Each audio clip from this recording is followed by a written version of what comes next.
আমার চ্যানেলের সকল বন্ধুদের নমস্কার জানিয়ে আমি আমার ভিডিও শুরু করছি। আজ আমি আপনাদের সবাইকে বলতে চলেছি কি করে কম খরচে দার্জিলিং ঘুরে আপনারা চলে আসতে পারেন। খুব কম খরচেই দার্জিলিং ঘুরে চলে আসা যায়। এখন প্রচণ্ড গরম পড়তে চলেছে, তাই সবার পরীক্ষাও শেষ হতে চলেছে। আমাদের ইচ্ছে একটু দার্জিলিং ঘুরে আসে, কিন্তু অনেকেরই ইচ্ছে থাকে এরকম আমার মতো, কিন্তু খরচার জন্য অনেকেই যেতে পারে না। তাই আজ আমি সেই সকল বন্ধুদের জন্য ভিডিওটা তৈরি করছি যারা কম খরচে দার্জিলিং ঘুরে আসতে চায়। আমার এই ভিডিওটা আপনারা সবাই দেখবেন, ভালো লাগলে লাইক করবেন, শেয়ার করবেন এবং সাবস্ক্রাইব করবেন। নমস্কার। শিয়ালদা থেকে উত্তরবঙ্গ এক্সপ্রেস ধরে আমরা নিউ জলপাইগুড়ির উদ্দেশ্যে রওনা হলাম। শিয়ালদা থেকে নিউ জলপাইগুড়ি স্লিপার ক্লাসে গেলে 320 টাকা ভাড়া লাগে। অনেক রাত হয়ে গেছিলো বলে আমরা রাত্রে খাওয়া দাওয়া করে ঘুমিয়ে পড়েছিলাম, ভিডিও করতে পারিনি। এখন সকাল হয়ে গেছে, সকালবেলার খুব সুন্দর লাগছে ওয়েদারটা। এখন আমরা খুব কাছাকাছি চলে এসেছি, আর কিছুক্ষণের মধ্যেই নিউ জলপাইগুড়ি স্টেশনে আমরা পৌঁছে যাব। বন্ধুরা, পৌঁছে গিয়ে আপনাদেরকে সব ডিটেলসে জানাবো যে ওখান থেকে কিভাবে আমরা দার্জিলিং পৌঁছাবো এবং কত টাকা, সবচেয়ে কম কত টাকায় আমরা দার্জিলিং পৌঁছাতে পারবো সেই বিষয়টাও জানাবো। কারণ আমি যেহেতু বলেছি কম খরচে কি করে দার্জিলিং ভ্রমণ করে আসা যায় সেটা আপনাদেরকে আমি জানাবো।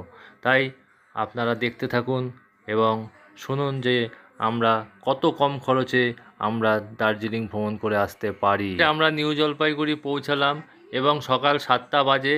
আমরা স্টেশনের সামনে দাঁড়িয়ে কয়েকটা সেলফি তুলে নিলাম এবং আমরা কিছুটা সকালবেলা ব্রেকফাস্ট করে আমরা দার্জিলিংয়ের উদ্দেশ্যে রওনা হব এবং আমরা বলবো আপনাদেরকে যে কত টাকা দিয়ে দার্জিলিং পৌঁছানো যায়। আমরা একটা গাড়ি ভাড়া করে উঠে পড়লাম দার্জিলিংয়ের উদ্দেশ্যে। এখান থেকে দার্জিলিং যাওয়ার জন্য আমরা 7 জন ছিলাম। আমরা 7 জনে ভাড়া করলাম, গাড়িটা 3000 টাকা চার্জ নিল। কিন্তু আপনারা যারা কম খরচে যেতে চান তাদের জন্য বলি, এখানে শাটেল ট্যাক্সিতেও দার্জিলিং যাওয়া যায়।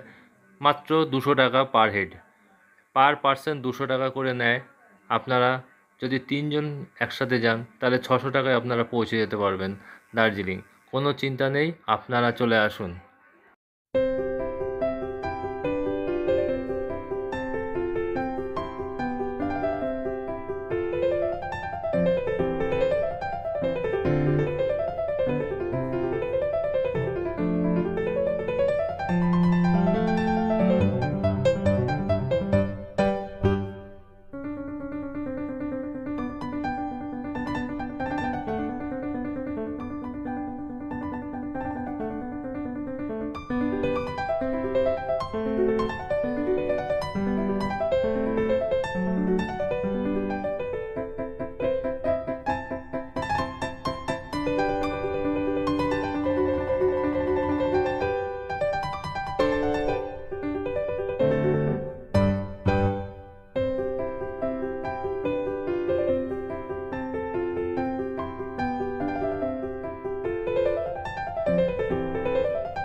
গাড়িতে উঠে আমাদের প্রায় 1.5 ঘন্টা হয়ে গেল। এখনও চলছি পাহাড়ের রাস্তা দিয়ে।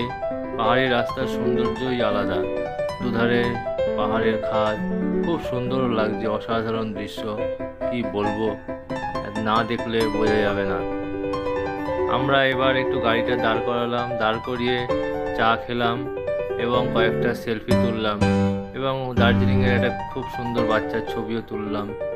এবং আমরা চাটা খেয়ে খুব ভালো লাগছিল, খুব ঠান্ডাও পড়েছে। এখন থেকেই বোঝা যাচ্ছে যে খুব ঠান্ডা লাগবে, প্রায় 7 ডিগ্রি তাপমাত্রা এখন এখানে। আমরা এখন ঘুম স্টেশনের পাশ দিয়ে যাচ্ছি। আমাদের হোটেল এসকট, এই হোটেলেই আমরা থাকবো। এবার আমরা একটু ম্যালের দিকে ঘুরতে যাচ্ছি। ম্যালের রাস্তা দেখুন কত সুন্দর, দোকানপাট বসেছে এবং আমরা সবাই এখন ম্যালে ঘুরতে যাব। এই রাস্তা দিয়েই যেতে হবে, সবাইকেই এই রাস্তা দিয়ে যেতে হবে। খুব সুন্দর, দুধারে খুব কম দামে জিনিসপত্র পাওয়া যায়। আপনারা পুরো ম্যালের উপরে না গিয়ে এখানেই কিনবেন। এই যে ম্যাল দেখুন, আমরা সেলফি তুলছি। এখানে ঘোড়া চড়লে একবার পাক খেলে পুরো ম্যালটাকে 100 টাকা নেয়, এবং যদি আপনারা ঘোড়ায় না চড়েন, শুধু যদি বলেন যে ছবি তুলবো, তাহলেও তারা ছবি তুলে দেয়, মাত্র 50 টাকা নেয়। 50 টাকার বিনিময়ে ওরা ছবি তুলে দিয়ে দেবে আপনাদেরকে। তাই জন্য আমি আমার ছেলেকে ঘোরালাম 100 টাকা দিয়ে। আমরা এই বিকেলবেলা ম্যালের ধারে এসে বসে কিছু ছবি তুললাম, সেলফি তুললাম। দেখুন কত সুন্দর লাগছে সন্ধ্যার সেই ম্যাল, দেখলে যেন চোখ জুড়িয়ে যায়।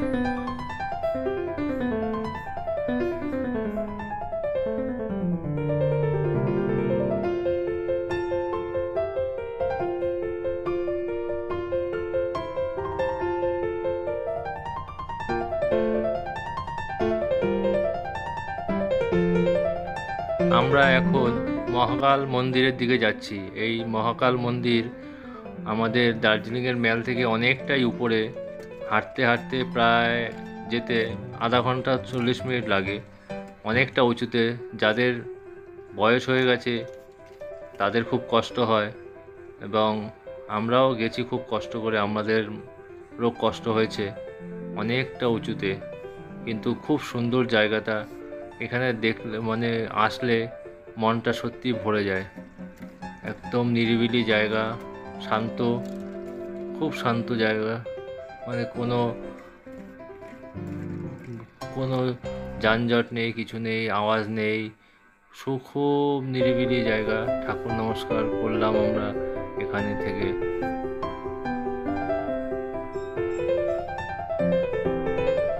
এখানে এক জায়গায় এসে জুতো খুলে তারপর উপরে উঠতে হয়, ঠাকুর মন্দিরের সামনে যেতে হয়। আমরা এখানে জুতো খুলে উপরের দিকে গেলাম। উপরে গিয়ে ভগবানের দর্শন পেলাম।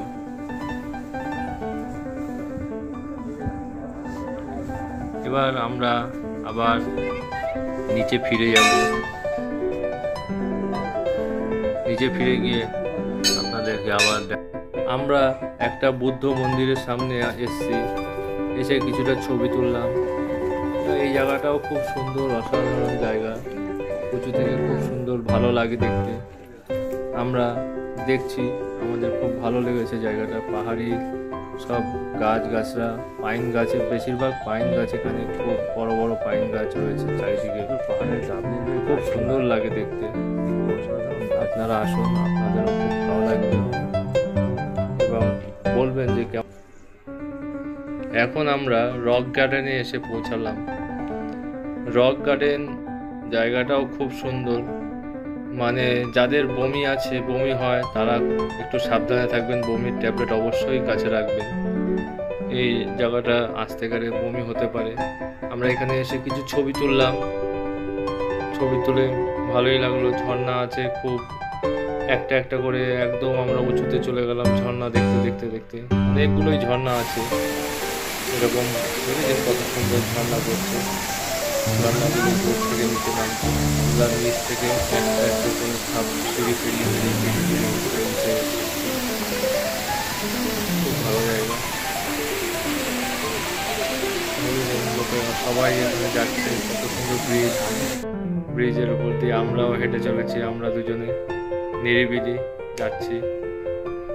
সবাই নিচে চলে গেছে, তাই আমরা একটু তাড়াতাড়ি হাঁটছি, যাতে আমরাও তাড়াতাড়ি পৌঁছাতে পারি, নাহলে আবার গাড়ি ছেড়ে দেবে। এরপরে আমরা যাব চা বাগান দেখতে।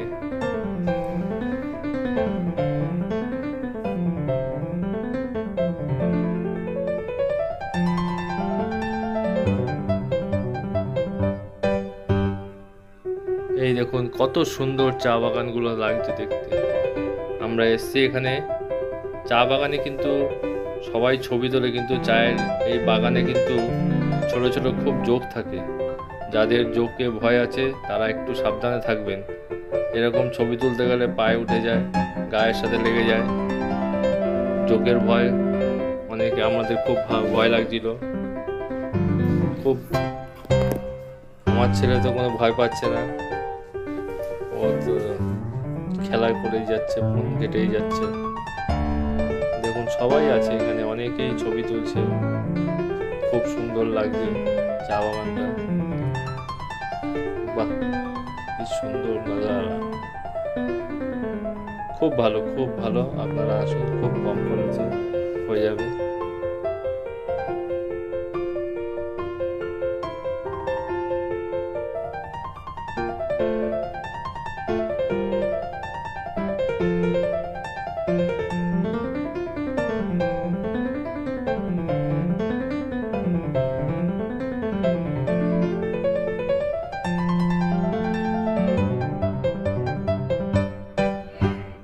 আমরা জু এসে পৌঁছালাম, কিন্তু জুতে কোনো ভালো জন্তু জানোয়ার কিচ্ছুই নেই। এখানে দেখার মতো এখন কিছুই নেই। কয়েকটা বাঘ ঘুমিয়ে আছে, কয়েকটা হরিণ হাঁটছে, ব্যাস এটুকুই, আর কিচ্ছুই নেই। আর ব্ল্যাক পান্ডা রেড পান্ডা আমরা দেখলাম একটা লাস্টে, সেই গাছের তলে লুকিয়ে আছে। দেখেছিলেন বাঘটা কেমন ঘুমিয়ে আছে। আমরা পরের দিন ভোরবেলা 4:30 নাগাদ আমরা টাইগার হিলে পৌঁছালাম, এবং এখানে তখনও চাঁদ দেখা যাচ্ছে। আমাদের এখন ঘড়িতে সময় 4:30। দেখুন এখন আস্তে আস্তে সূর্যের আলো ফুটে উঠেছে, কিন্তু প্রচণ্ড ঠান্ডা এখানে। এখন 0 ডিগ্রি তাপমাত্রা চলছে। এখনো পর্যন্ত সূর্যের দেখা আমরা পাইনি, এবং কাঞ্চনজঙ্ঘার অসাধারণ সেই সুন্দর দৃশ্য এখনো দেখতে পাইনি আমরা। আজকে একটু মেঘলা আছে বলে সূর্য দেরিতে উঠছে, উঠলেই আপনাদেরকে আমরা দেখাবো।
আমরা বাতাসিয়া লুপে এসে পৌঁছালাম।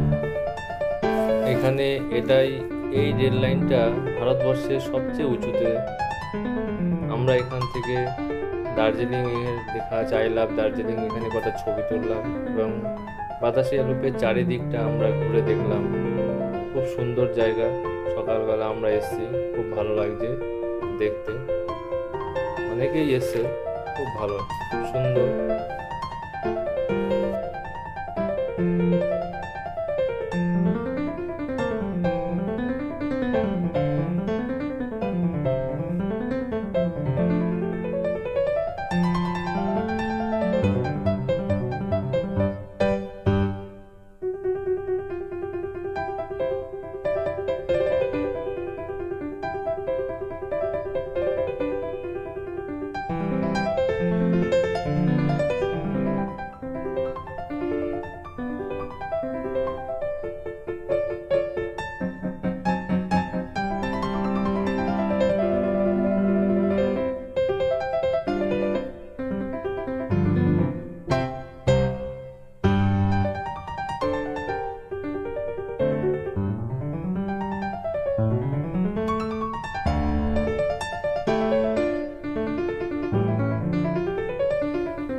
আমরা নেপাল বর্ডারে এসে দাঁড়িয়ে একটা ছবি তুললাম, দুজনে সেলফি তুললাম। এরপর আমরা গোপালধারা টি গার্ডেনে দিকে রওনা দিলাম এবং গোপালধারা টি গার্ডেনে এসে আমরা কিছুটা ভিডিও তুললাম। আমরা এখানে হাত দেওয়া যায় না, গার্ডেনে হাত দিলেই 500 টাকা ফাইন। তাই আমরা বাঁশ দিয়ে চারিদিকে ঘেরা আছে, ভেতরে ঢুকতে দেয়নি আমাদেরকে। আমরা এখানে দাঁড়িয়ে দাঁড়িয়ে দেখলাম এবং দেখে সেলফি তুলে আমরা চা বাগানের মজা নিলাম।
আমরা এবার মিরিকে এসে পৌঁছালাম এবং মিরিকে সৌন্দর্যটা তুলে ধরলাম আপনাদের কাছে।